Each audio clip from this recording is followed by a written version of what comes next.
नमस्कार दोस्तों, अनुष्ठान क्लास में आप सभी का बहुत बहुत स्वागत है। आज हम सभी स्टार्ट करेंगे हिंदी, जिसमें हम आज डे 5 के बारे में पढ़ेंगे कि डे के 5 के दिन हमें कितने चीज़ें याद करनी है। तो आइए पहला हम सब सुनते हैं विलोम शब्द। ठीक है, आइए हम स्टार्ट करते हैं। तो विलोम शब्द में सबसे पहला है जल, और जल का जो विलोम होता है थल होता है। ठीक है, जन्म, जन्म का विलोम होता है मृत्यु। जीवन, जीवन का विलोम होता है मरण। जीवित, जीवित का विलोम होता है मृत। ठीक है, जननी, जननी का विलोम होता है जनक। ज्येष्ठ, ज्येष्ठ का विलोम होता है कनिष्ठ। ज्येष्ठ का मतलब सबसे बड़ा और कनिष्ठ का मतलब सबसे छोटा। ठीक है, आगे हम ध्यान दें तो जितेंद्रिय, तो जितेंद्रिय का विलोम होगा इंद्रियासक्त। जय का विलोम होगा पराजय। ज्योति का विलोम होगा तम। ठीक है, ज्योति का क्या विलोम होगा? ज्योति का विलोम होगा तम। जागृत का विलोम होगा सुषुप्ति। इस प्रकार आप देखेंगे इन शब्दों के विलोम बहुत ही आसानी से याद हो जा रहे हैं। आगे हम चलेंगे। ठीक है, तो आगे हम पढ़ेंगे तो झूठ का विलोम होता है सच। ठीक है, झोपड़ी, झोपड़ी का विलोम होता है महल।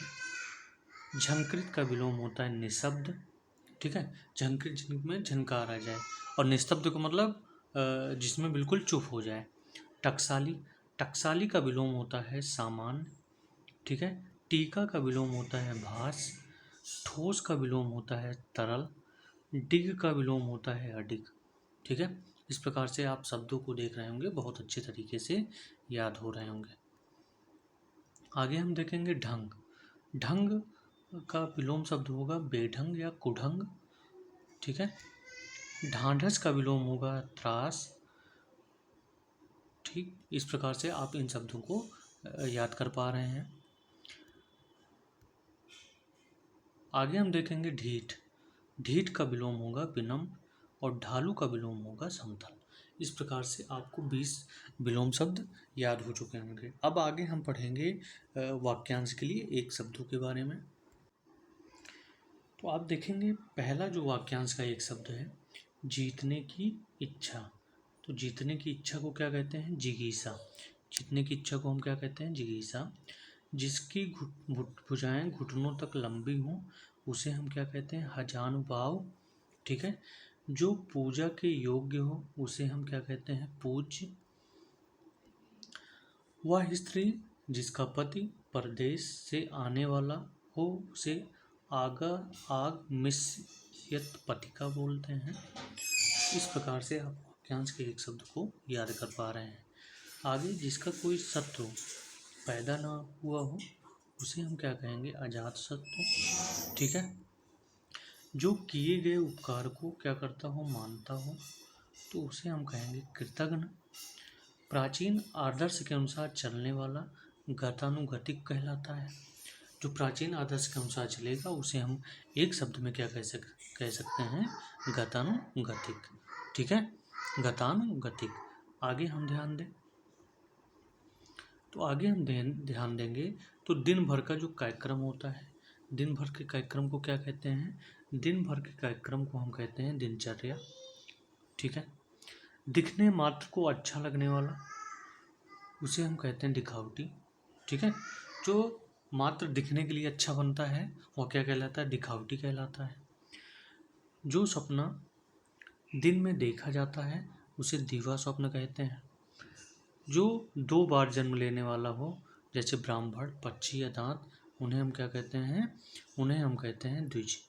ठीक है, इस प्रकार से आप इन चीज़ों को आसानी से क्या कर पा रहे हैं? याद कर पा रहे हैं। आगे हम देखेंगे कि जिसने क्या कर ली हो, जिसने दीक्षा ली हो उसे हम क्या कहेंगे? दीक्षित। अनुचित बात के लिए आग्रह करने वाला दुराग्रह कहलाता है। बुरे भाव से की गई संधि क्या कहलाती है? दुराभिसंधि कहलाती है। जो बुरे भाव से संधि की जाती है उसे दुराभिसंधि कहते हैं। ठीक है, आगे हम ध्यान दें तो वह कार्य जिसको करना क्या हो? कठिन हो, उसे हम दुष्कर कहेंगे। ठीक है, आगे हम ध्यान दें तो जो 2 विभिन्न भाषाओं को जानने वाला व्यक्ति क्या कहलाता है? द्विभाषिक कहलाता है। ठीक है, जिससे एक दूसरे की बात को समझ लेते हैं, उन्हें द्विभाषी कहते हैं। जो शीघ्रता से चलता है उसे द्रुतगामी कहते हैं। ठीक है, इस प्रकार से आप शब्दों को याद कर पा रहे हैं। जिसे कठिनाई से जाना जा सके उसे दुर्गेय कहते हैं।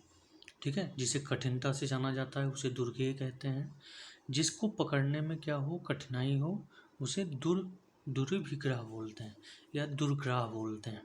ठीक है, इतनी बात आपको याद हो गई होगी। अब आगे हम चलें तो आगे हम देखेंगे पति के स्नेह से जो वंचित स्त्री रहती है उसे क्या कहते हैं? दुर्भगा बोलते हैं। जो पति के स्नेह से वंचित हो उसे क्या बोलते हैं? दुर्भगा। इस तरह आप देख रहे हैं कि वाक्यांश के लिए भी 20 शब्दों को हमने आसानी से याद कर लिया। अब हम आगे चलेंगे।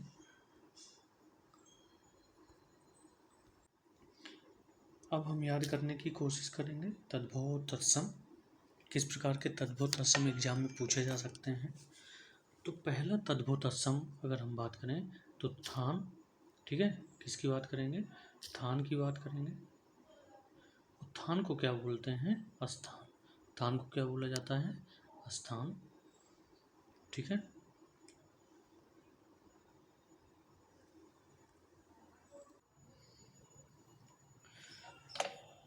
अब इसके बाद हम पढ़ेंगे थोड़ा।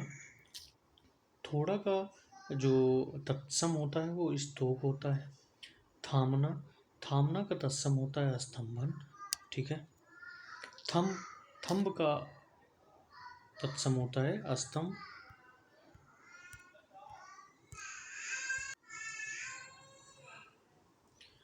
धूप का अगर हम तत्सम शब्द देखें तो धूप का तत्सम शब्द दूर्वा होता है। दाद का तत्सम शब्द दद्रु होता है, दद्रु। दांत का तत्सम शब्द दंत होता है। ठीक है, डीठ, डीठ का तत्सम शब्द दृष्टि होता है। दुबला का तत्सम शब्द दुर्बल होता है। दबना का तत्सम शब्द दमन होता है। दसवां का तत्सम शब्द क्या होता है? दसम। आगे हम देखेंगे कि दसवां का आपने तत्सम देखा कि दसवां का तत्सम होता है दसम। दही का तत्सम होता है दधि, जो कि यूपी लोअर 2003 में पूछा गया है। दाई, दाई का तत्सम होता है धात्री, धाया। ठीक है, दाख, दाख का जो तत्सम होता है दाक्षरा होता है। दाढ़ का तत्सम होता है दृष्टा और दाढ़ी का तत्सम होता है दृष्टिका। इस प्रकार से आपने डे 5 में वोकैब के शब्दों को याद कर लिया है। इसी के साथ अनुष्ठान के साथ बने रहिए। आपके सारे वोकैब को हम यहीं पर इसी चैनल पर याद करवा देंगे, रिवाइज करवा देंगे। तब तक के लिए इस लेक्चर को यहीं पर विराम